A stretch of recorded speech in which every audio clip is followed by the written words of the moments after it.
Liana Josh had learned to read danger in the tilt of a glass, the pause before a word, the way a man's hand lingered too long on a bar top, but she never saw this coming. Eclipse nightclub pulsed with life on this sultry June evening in Charleston. Bass thumped through the floor, vibrating up through Liana's legs as she moved behind the bar with practiced elegance. She'd perfected the stance over 2 years, mixing drinks, deflecting advances, surviving. Every tip went into the same mental envelope, student loans from a nursing degree she never finished. Tonight felt different. The VIP section had been closed off since 6. Clerk Donovan, her boss, polished and dangerous in his late 30s, had been locked in his back office with his crew all evening. Liana knew better than to ask questions. In places like Eclipse, curiosity didn't just kill cats, it made people disappear. But when the floor manager handed her a tray of premium whiskey and pointed toward Clerk's office, she had no choice. She walked the hallway with her head down, heels clicking against marble. The office door was cracked open, just slightly, and through that crack she heard words that stopped her heart cold. "The body won't surface. We own the coroner. Make sure the Koreans' people don't start digging." Liana's breath caught. She froze. Above her head, a security camera rotated with a soft mechanical whir. Welcome to K-Stories by Emma. Before we continue, please like, share, subscribe, and hit that notification bell so you never miss any story. Hey besties, it's Emma here. Before the story continues, let me say this quickly. If these stories ever make you pause, if you've ever wished some scenes went deeper, darker, or more honest, I've created a small private space on Telegram just for that. I share short micro stories there. Quiet, intense scenes that don't always make it onto YouTube. Telegram members also hear story intros first, see upcoming titles, and help shape future stories by voting on characters and directions. It's calm, it's personal, it's a space for real story lovers. You'll find the link in the description or pinned comment. Now, let's get back to the story. Her hand trembled as she set the whiskey tray down outside the door. Through the crack, she saw 3 men. Clerk sat at his desk, immaculate in a charcoal suit. Beside him stood Voss, his head enforcer, a mountain of muscle with dead eyes. And across from them, a city official she recognized from the news, Councilman Burke. She caught fragments, pieces that made her nursing school brain click into overdrive. Riverside dump site, Korean crew sniffing around. Eliminate the connection before they trace it back. They were talking about a murder, a cover-up, and people who were hunting for answers. Liana memorized it all. Names, locations, the timeline Clerk mentioned. 8 days since the body was moved. Her mind cataloged every detail like she was back in clinicals recording vitals. Then Voss glanced up. His eyes found the monitor mounted on the wall, the hallway security feed, and on that screen, frozen in perfect clarity, was Liana, standing outside the door, listening. Their eyes met through the camera. Terror flooded her system, cold, absolute. She wasn't just a bartender trying to survive anymore. She was a witness, a liability. Voss rose from his seat, his chair scraping against the floor. Clerk's voice cut through the room like a blade. "Handle it, quietly." Liana didn't wait. She abandoned the tray and turned, walking quickly back toward the bar. Not running, not yet. Running would confirm guilt. Her heart hammered against her ribs. She could feel eyes burning into her back. She made it halfway across the main floor when her coworker Jensen grabbed her arm. "Girl, what did you do?" he hissed, his voice urgent and low. "Voss just radioed security. They're looking for you." Liana's stomach dropped. She glanced toward the exit. 2 security guards stepped into position, blocking the main doors. Their radios crackled. The club's bass pounded in her chest like a countdown. She had maybe 60 seconds before they closed in. Her only option? The VIP section, the one place staff weren't supposed to enter uninvited. the one place that might get her killed faster than Voss would. Liana slipped off her heels and gripped them in one hand. The marble floor was cold beneath her feet, but she barely felt it. Adrenaline had taken over, sharpening every sense, drowning out everything except the single command screaming in her head: move. The strobing lights turned the dance floor into a chaotic maze of bodies and shadows. Perfect. She plunged into the crowd, weaving between dancers who were too lost in the music to notice her. The bass vibrated through her chest, masking the sound of her racing heart. She kept her head down, her braids swinging as she ducked and pivoted. Behind her, she heard shouting. Voss's voice cut through the noise, barking orders. She risked a glance back and saw him, flanked by two enforcers, both scanning the crowd with predatory focus. Their eyes swept over faces, bodies, searching for her. Liana dropped lower, using a group of college kids as cover. Her breath came in short, desperate gasps. She pressed herself against a column, the cool surface grounding her for just a second. That's when she saw it. The velvet rope, the VIP entrance, and for just a moment, one blessed, impossible moment, it was unguarded. This was it. Cross that line and there was no coming back. She'd be breaking every rule Eclipse had. But staying here meant disappearing, just like the body they'd been talking about, the one at the riverside dump site. She made her choice. Liana slipped past the rope and bolted for the staircase. Her feet hit the steps fast, her hand gripping the railing as she climbed.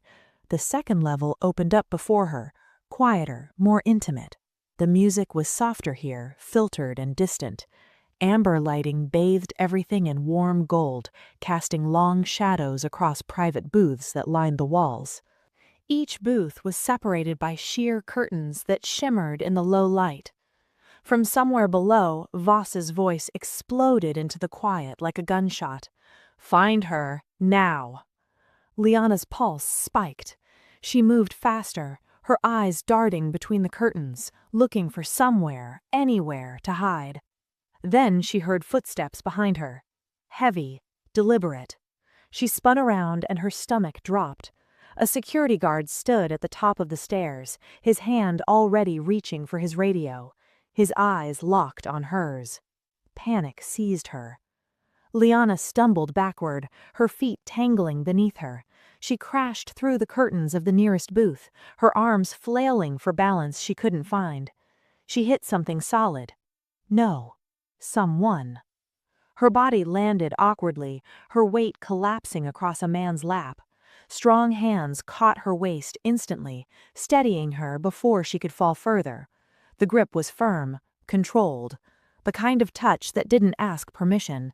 It commanded stillness. A voice cut through her panic, low, accented, laced with something between irritation and cold curiosity. "Don't move."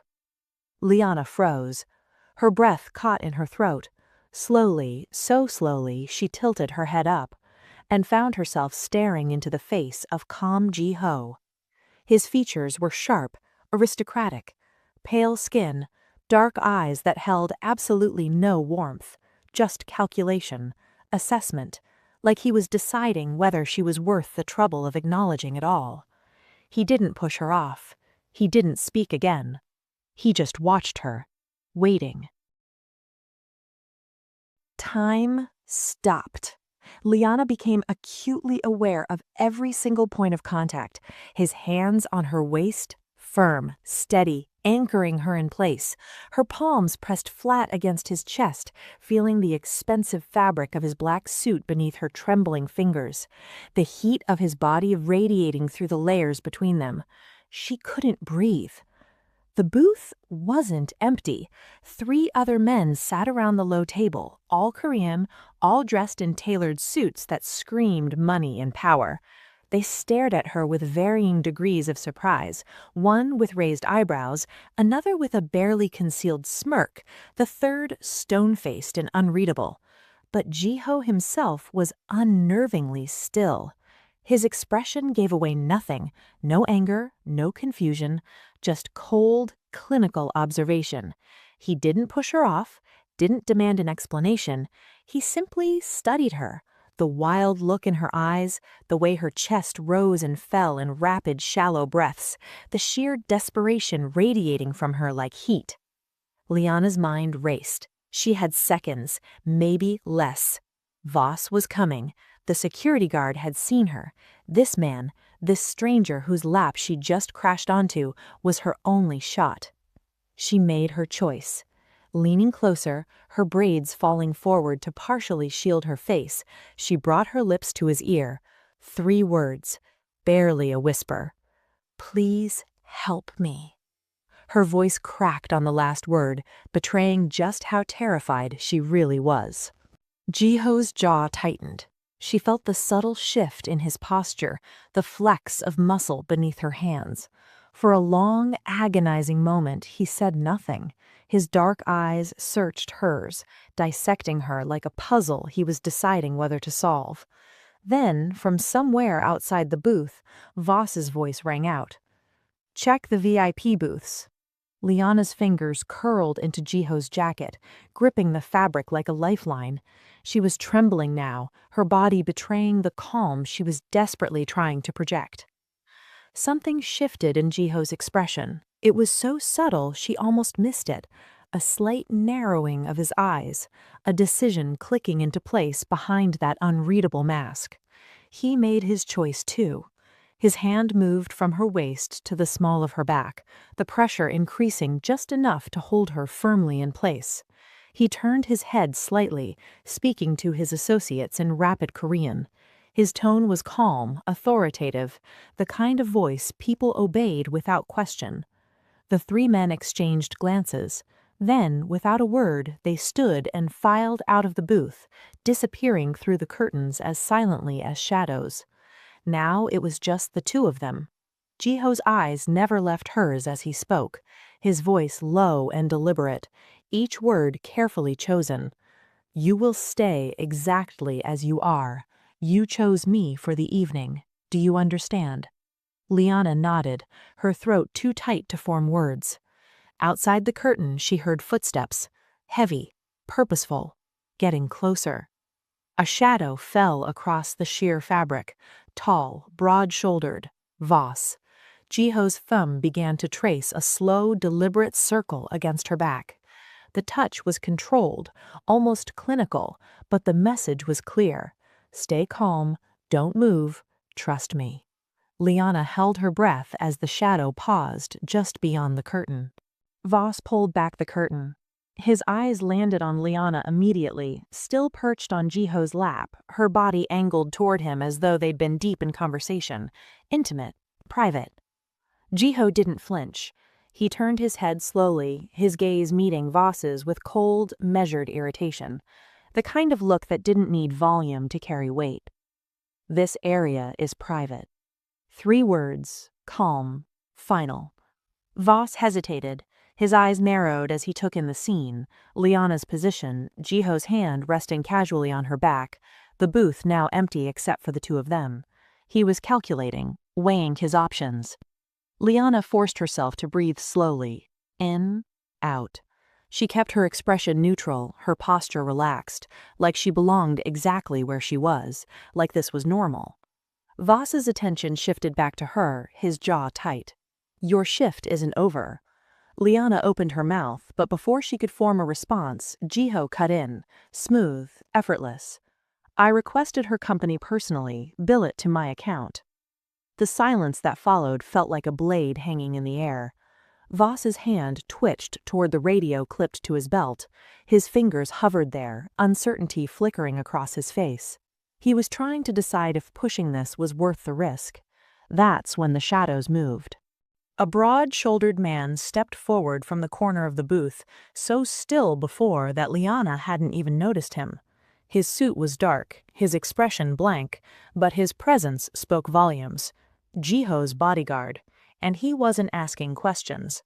The move was subtle, just a single step, but the message was crystal clear. Voss's expression hardened. His pride wanted to push. His survival instincts told him to walk away. Survival won. "Enjoy your evening," Voss said, his tone clipped and cold. He let the curtain fall. The moment his footsteps faded into the noise of the club below, Liana tried to stand. Her muscles were coiled, ready to bolt. Jiho's hand on her back stopped her. Not yet. His voice was quieter now, almost careful. The sharp edge from earlier had softened just slightly. He'll be watching. Liana's heart was still racing, but she understood. Voss wasn't stupid. If she jumped up the second he left, it would confirm everything.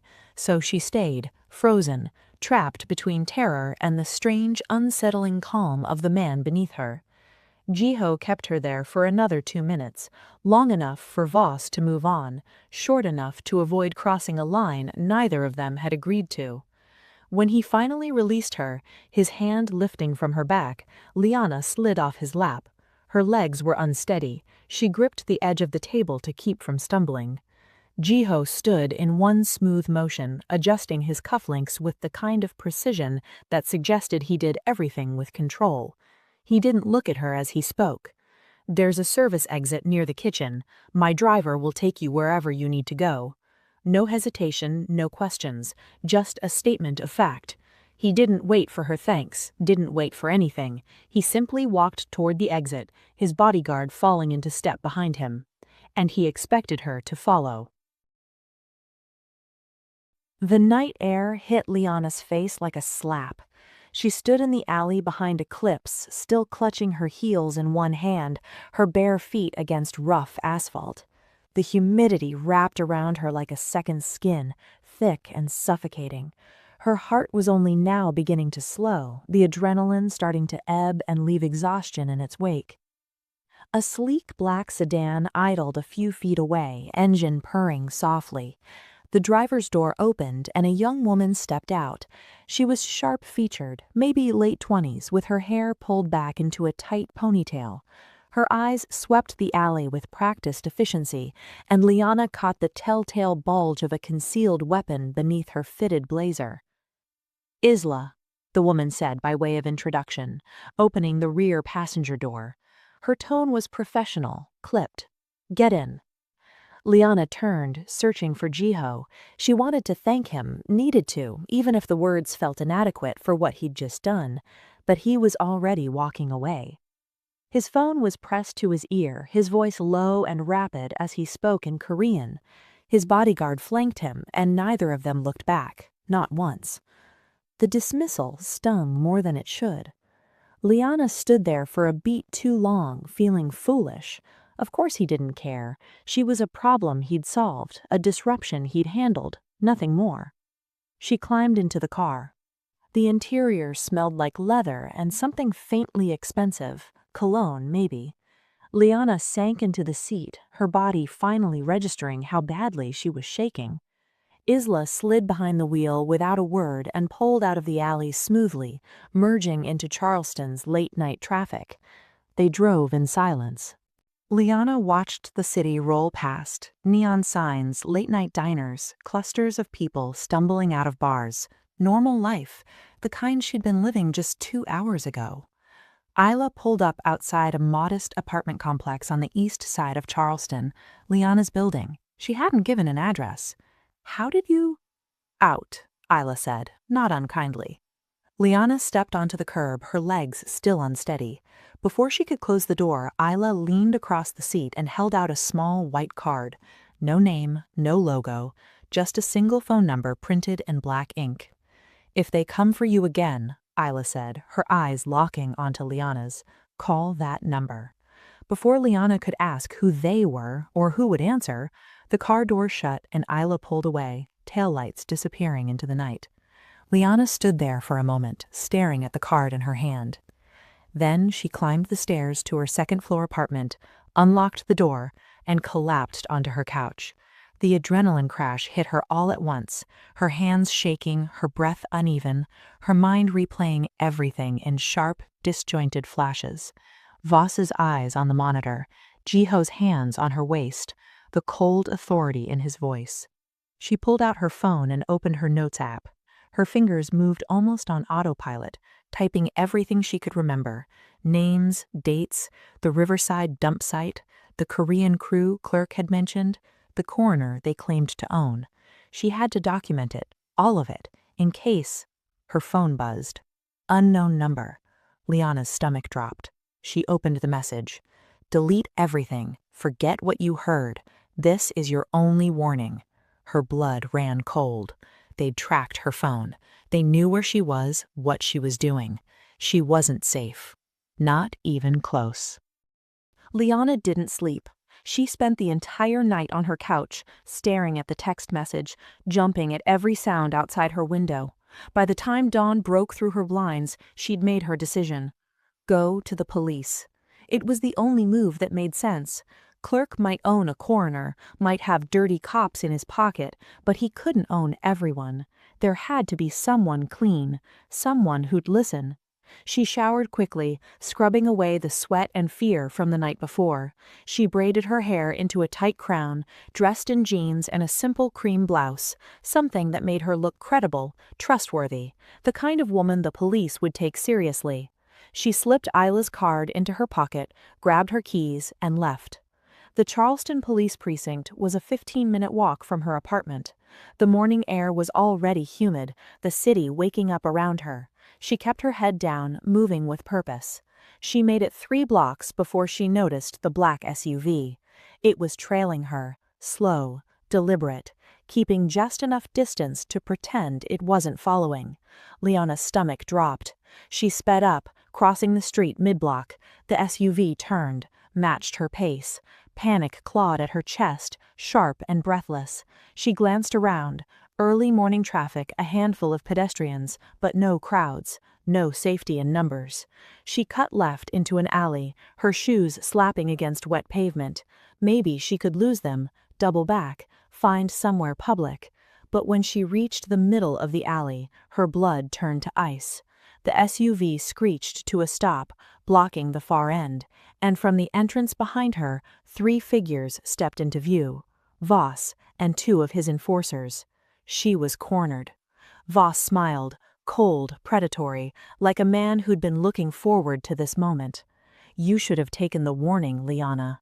He moved toward her slowly, savoring every second of her fear. His enforcers flanked him, their expressions blank and professional. This wasn't personal for them, just business. Liana backed against the brick wall, her mind racing. There was nowhere to run, no way out. Her hand slipped into her pocket, fingers closing around Isla's card. Voss was 10 feet away now. 5. Clerk doesn't like loose ends, he said casually, and you, sweetheart, are about as loose as they come. Then, from the alley entrance behind Voss came the low purr of an engine. A sleek black sedan pulled in, smooth and silent as a shadow. The door opened. Jiho stepped out. Isla emerged from the driver's side, flanked by 2 other members of his security team, both broad-shouldered, both radiating the kind of controlled violence that didn't need to announce itself. Jiho's expression was unreadable, calm, but his presence alone shifted the entire dynamic of the alley. Voss stopped mid-step. Jiho's eyes flicked to Liana, just for a second, a flash of recognition, before settling on Voss. When he spoke, his voice was calm, quiet, laced with something far more dangerous than anger. You're in my way. Voss's confidence wavered, his jaw tightened. He recognized Jiho. Everyone in this world did. One of Jiho's men stepped forward, his hand resting casually under the bulge beneath his jacket. The message was clear. Voss cursed under his breath, his eyes darting between Jiho and his team. He was outgunned, outmatched, and he knew it. He took a step back, then another.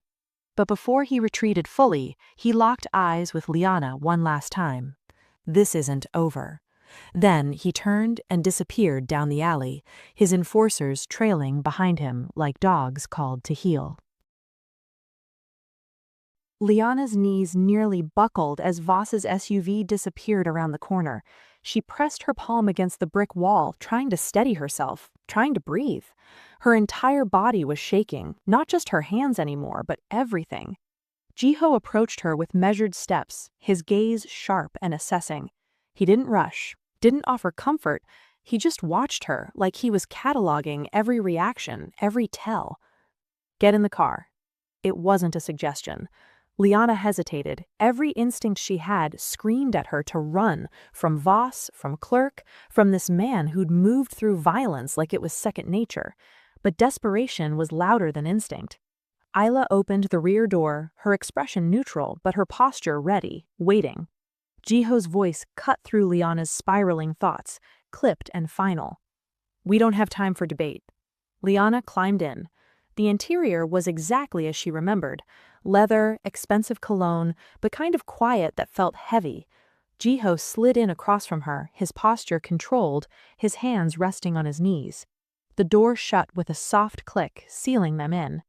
Isla pulled away from the alley smoothly, navigating Charleston's morning traffic without a word.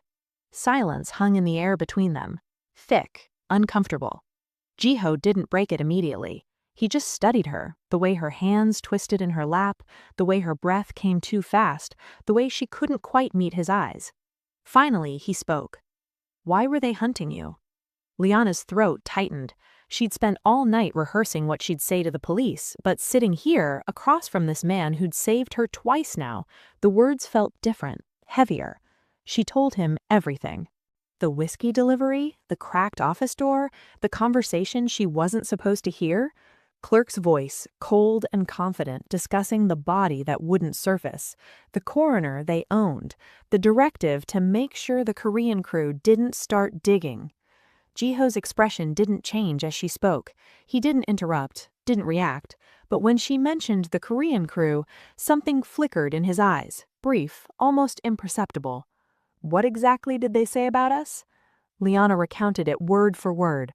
She'd memorized every fragment, every detail, like her life depended on it, because it did. Jiho's jaw tightened. He pulled out his phone, swiped through it with controlled precision, then turned the screen toward her. The photo showed a young Korean man, late 20s, maybe early 30s. He had kind eyes and a bright smile, the kind that suggested he laughed easily. He was dressed casually, standing in front of what looked like a harbor. Do you recognize him? Liana shook her head. No, I've never seen him before. Jiho's voice dropped. Cold, final.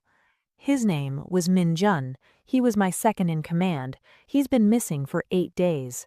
Liana's breath caught. The murder, the body, the cover-up Clerk had been orchestrating. It was Jiho's man. The realization slammed into her like a physical blow. This wasn't just about her anymore. This was personal. Blood personal. Jiho leaned forward, closing the distance between them, his gaze boring into hers with an intensity that made her chest tighten. You're going to tell me everything you know, and then you're going to help me bury the man who killed my brother. The safe house was a renovated loft in Charleston's Arts District. Exposed brick walls, high ceilings with industrial beams, and enough surveillance equipment to run a small intelligence operation. Monitors lined one wall, displaying feeds from cameras Liana couldn't even begin to count. A sleek desk held multiple laptops, encrypted phones, and equipment she didn't recognize. The space was clean, minimalistic, and cold in a way that had nothing to do with temperature. Isla showed Liana to a guest room tucked in the back corner. It was simple, a bed with crisp white linens, a dresser, a small bathroom. Functional, nothing more. Stay here, Isla said. Don't leave without clearance. Then she was gone. Liana sat on the edge of the bed, her mind spinning in circles she couldn't escape. She was in a MAFIA safe house with a man who controlled more power in one phone call than she'd ever held in her entire life. She should be terrified. And yet, she was alive. Jiho returned an hour later, holding a tablet. He didn't knock, just entered like he owned the space, because he did. He pulled out the chair at the small table near the window and sat, his movements deliberate and controlled. Come here. Liana stood and crossed the room, sitting across from him. Jiho placed the tablet between them and pulled up a series of files, surveillance footage, financial records, communications logs. Everything was time-stamped, cross-referenced, meticulously organized. Start talking, he said, his tone clipped but not unkind. Names, locations, anything you remember. Liana did.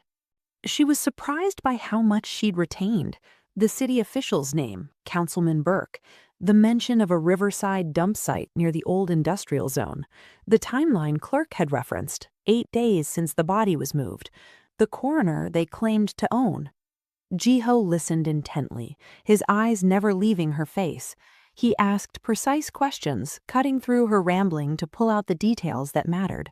He typed notes as she spoke, his fingers moving across the screen with practiced efficiency.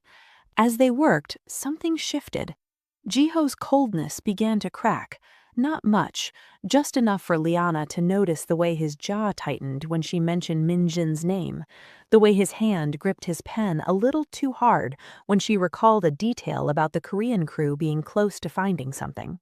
When she mentioned the Riverside site again, specifically the eastern docks near the abandoned warehouses, Jiho stopped typing. His hand tightened around the pen until his knuckles went white. "That's where we lost contact with him," he said quietly, 8 days ago. Liana's chest tightened. She asked quietly, almost afraid to break the fragile moment between them, "Why did you help me, last night and again this morning?" Jiho didn't answer immediately. He set the pen down, his eyes fixed on the tablet screen, but she could tell he wasn't really looking at it anymore. When he finally spoke, his voice was low, almost uncertain. "I don't know." The honesty in those 3 words unsettled her more than anything else he could have said. That night, Liana couldn't sleep.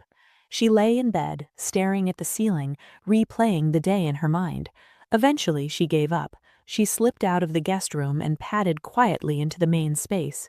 Jiho stood by the window, his silhouette outlined against the glow of the city lights. He was still dressed, his suit jacket discarded, his sleeves rolled up to his elbows. He didn't turn when she approached, but she knew he'd heard her. He spoke without looking at her. "You should hate me, my world, what I do." Liana stopped a few feet away, her arms wrapped around herself.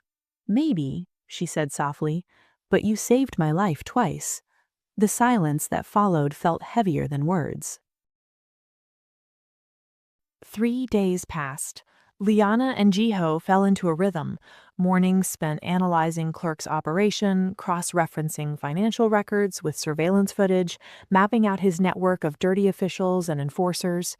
Evenings were spent in tense, careful silence, each of them retreating to opposite corners of the loft like boxers between rounds. But something was shifting. Isla taught Liana basic self-defense in the afternoons, how to break a grip, how to use her body weight as leverage, where to strike if someone got too close. Liana's muscles ached from the training, but she welcomed the pain. It made her feel less helpless. Jiho's tech specialist, a quiet man named Tobias with wire-rimmed glasses and nervous hands, set up encrypted communication for her. A clean phone, secure apps, ways to reach Jiho's people if things went sideways. Slowly, Liana stopped feeling like a victim. She started feeling like a participant. One evening, she emerged from the guest room to find Jiho in the kitchen, cooking. It was an unexpected sight, this man who commanded fear and respect with a single glance, standing at the stove with his sleeves rolled up, moving through the space with the same precision he applied to everything else. He didn't acknowledge her presence, just plated japchae and grilled mackerel without ceremony, set both dishes on the small dining table, and gestured for her to sit. "You need to eat." It was the closest thing to kindness he'd offered since she'd arrived. Liana sat. The food smelled incredible, savory, rich, with hints of sesame and garlic. She picked up her chopsticks and took a bite. It was perfect. They ate in silence for a while, then Liana set down her chopsticks and asked the question that had been circling her mind for days. "Tell me about Minjun." Jiho's jaw tightened. For a moment she thought he'd refuse, shut down the way he always did when things got too personal. But then his mask slipped. "He followed me from Atlanta," Jiho said quietly, his eyes fixed on his plate. 3 years ago. He was young, idealistic. He believed in loyalty over profit, in protecting people who couldn't protect themselves. His voice softened just slightly. "He was the best of us, and Clerk killed him to send a message, to prove he could touch my people and get away with it." Liana's chest tightened. She could hear the grief beneath his words, buried under layers of control and rage. Without thinking, she reached across the table and rested her hand over Jiho's. He froze. For a long moment, neither of them moved. The contact felt electric, dangerous, like crossing a line neither had permission to cross. Then, slowly, Jiho turned his hand over, his fingers curled around hers, careful, deliberate, like he was testing the weight of something fragile. It lasted barely 5 seconds, but it shifted something fundamental between them. Jiho pulled his hand back first, his expression unreadable once more. He stood, cleared the plates without a word, and disappeared into the command center. Liana sat alone at the table, staring at her hand. That night, she lay awake in the guest room, her hand still tingling from his touch. She pressed her palm against her chest, feeling her heartbeat, too fast, too loud. In the next room, Jiho sat in the dark, his phone glowing in his hand. On the screen was the last text Minjun had sent him 8 days before he disappeared. "I'll handle it, Jiho. Trust me." Jiho closed his eyes. Trust got Minjun killed, and now he was trusting a woman he barely knew. Jiho's intelligence confirmed it by mid-afternoon. Clerk was moving something big, a shipment tied to his underground finance network through a warehouse on the outskirts of Charleston, tonight. The timing was too convenient to ignore. Jiho decided to conduct surveillance personally. Isla objected immediately. "You don't go into the field for recon, that's what we're here for." But Jiho's mind was made up, and against every piece of tactical advice Isla offered, he made another decision. He brought Liana. "You know his operation better than anyone," he said, his tone leaving no room for argument. "I need your eyes." They parked half a mile out, tucked behind an abandoned trucking depot. The warehouse loomed in the distance, its perimeter lit by harsh floodlights that carved shadows into the surrounding darkness. Jiho moved with silent precision and Liana followed, her steps careful, her breathing controlled. Isla had taught her well. They approached on foot using the cover of darkness and the maze of shipping containers that littered the industrial yard. The air smelled like rust and motor oil. Crouched behind a stack of containers, Liana watched as Clerk's men loaded unmarked crates into waiting trucks. There were at least a dozen of them, enforcers she recognized from Eclipse, plus others she didn't. Jiho photographed everything. His movements were silent, controlled, professional. He didn't hesitate, didn't second guess. She was struck by how comfortable he was in this world, the danger, the shadows, the constant threat of violence. This was where he belonged. One of Clerk's guards turned suddenly, his head snapping toward their position. He'd seen something, heard something. Flashlights swept in their direction, cutting through the dark like blades. Jiho grabbed Liana's hand and pulled her deeper into the container yard. They moved fast, staying low, weaving between the rusted metal walls. Her heart hammered in her chest, adrenaline flooding her system. They pressed against a cold metal wall, tucked into a narrow gap between 2 containers. Jiho's body shielded hers, his chest rising and falling against her back.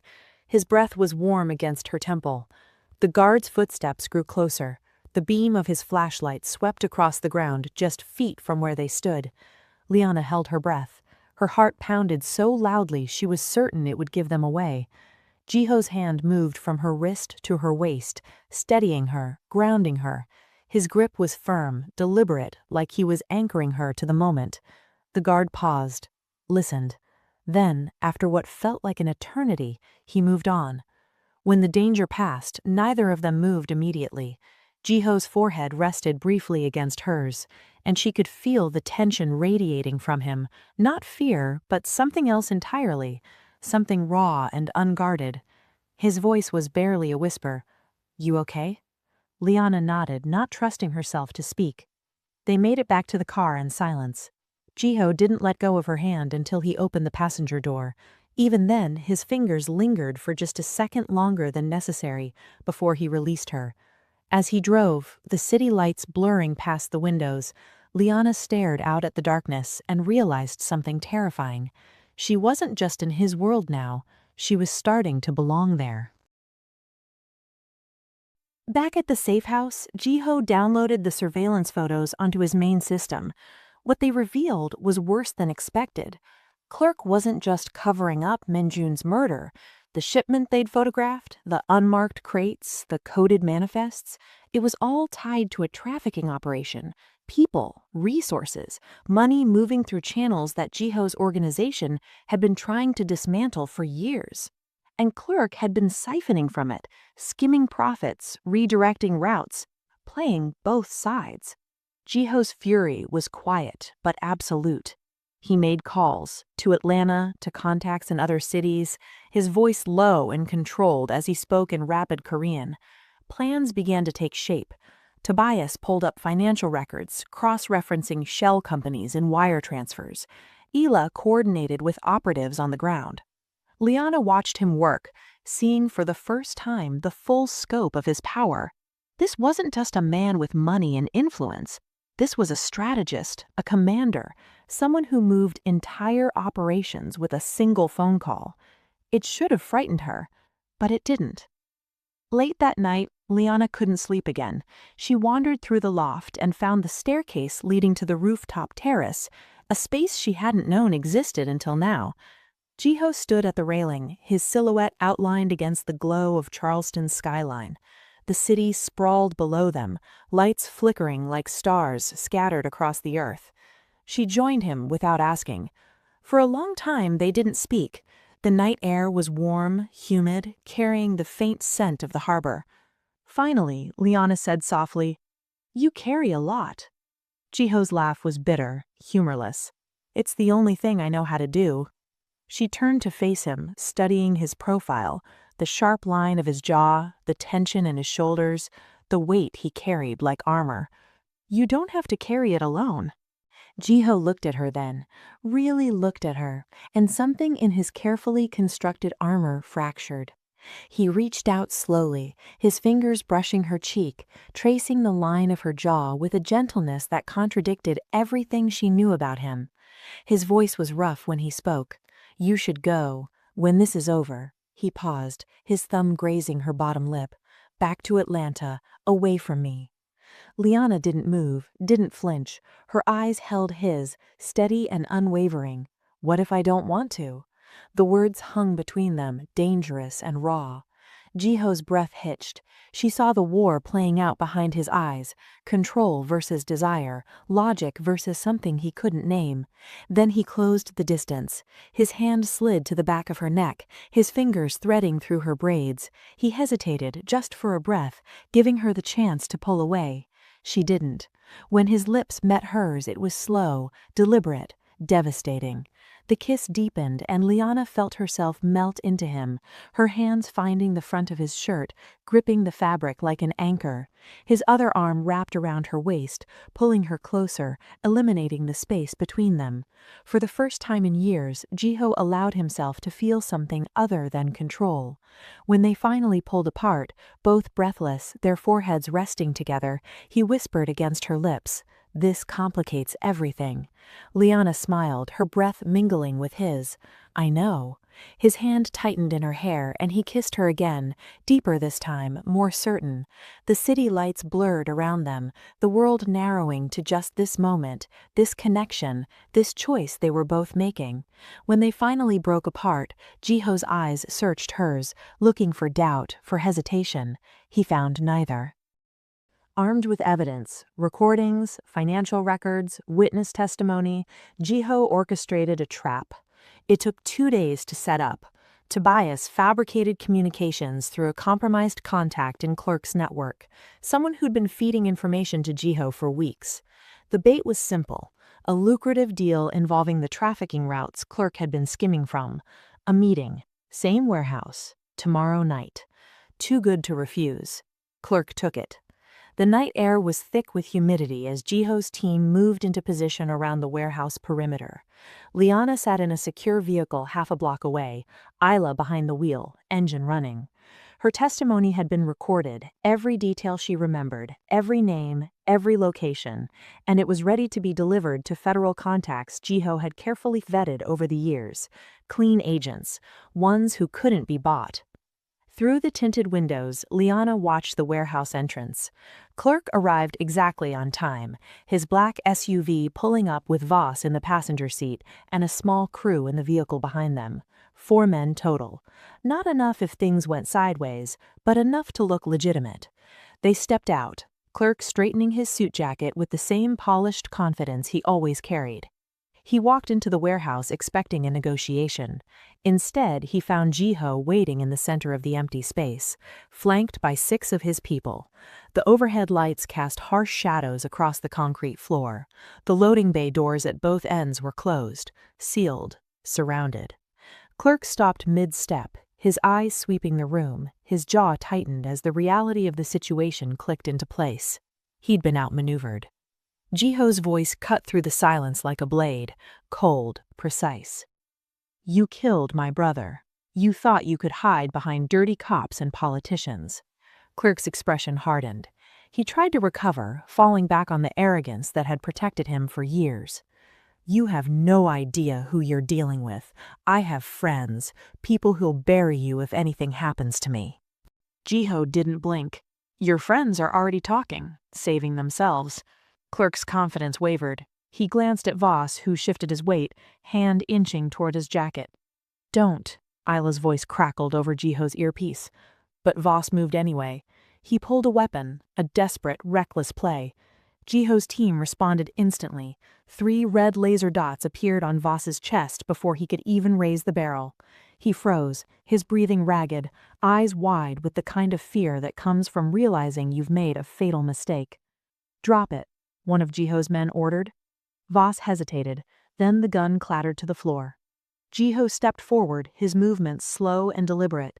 He stopped in front of Clerk, pulling a small recording device from his pocket. He pressed play.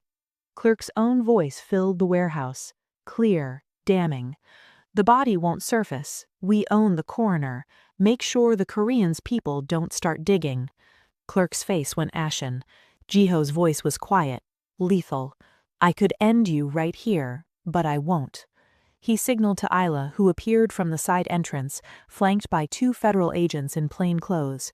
Jiho had vetted them personally, agents who couldn't be bought, who had their own reasons for wanting Clerk behind bars. "They will."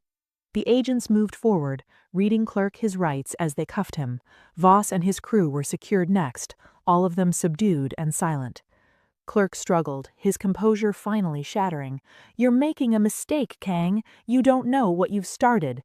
Jiho didn't respond. He simply watched as they dragged Clerk toward the waiting federal vehicle, his threats echoing uselessly in the empty warehouse.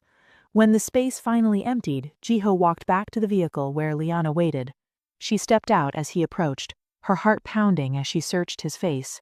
For the first time since this began, she saw exhaustion in his eyes. Real, unguarded. "It's over," he said quietly. Liana nodded, relief flooding through her. But they both knew the real question remained. What happens now? 2 weeks later, Liana stood in her apartment, the one she thought she'd never see again. The same worn couch, the same chipped coffee table, the same view of Charleston's east side through windows that needed cleaning. Clerk was awaiting trial. His network had been dismantled piece by piece. Councilman Burke had resigned in disgrace. The coroner who'd helped cover up Minjun's murder was cooperating with federal investigators to save himself. She was free, safe. And yet the space felt empty. Jiho had kept his distance after that night at the warehouse.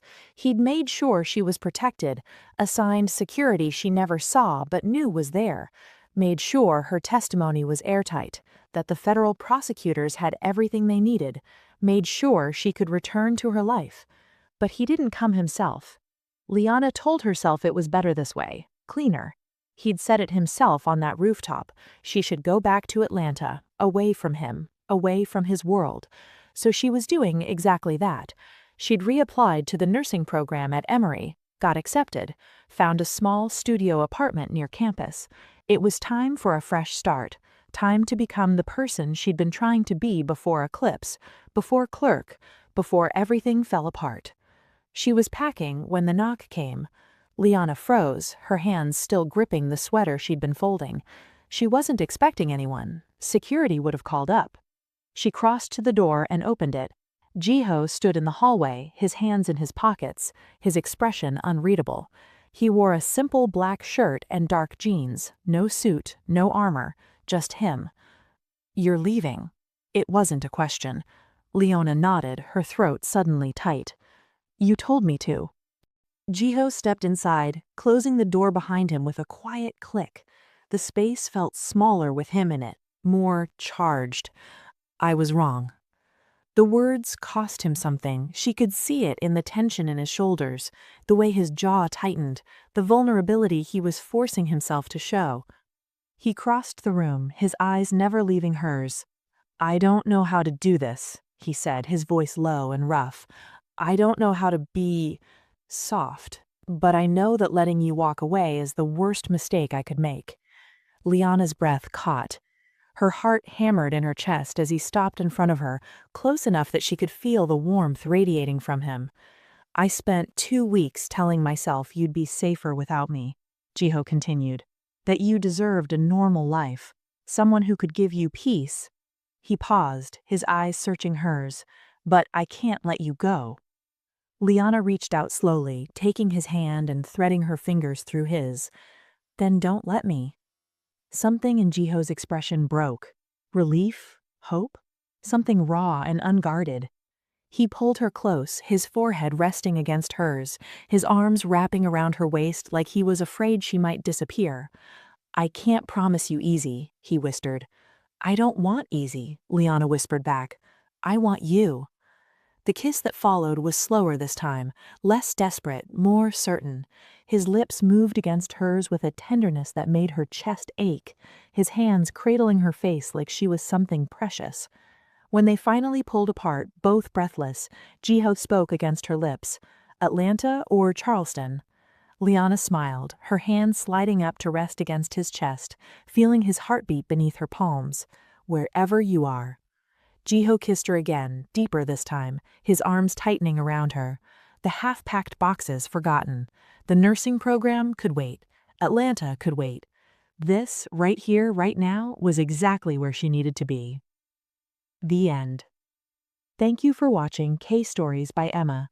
If you enjoyed this story, please like, share, and subscribe for more Afro-Korean romance tales.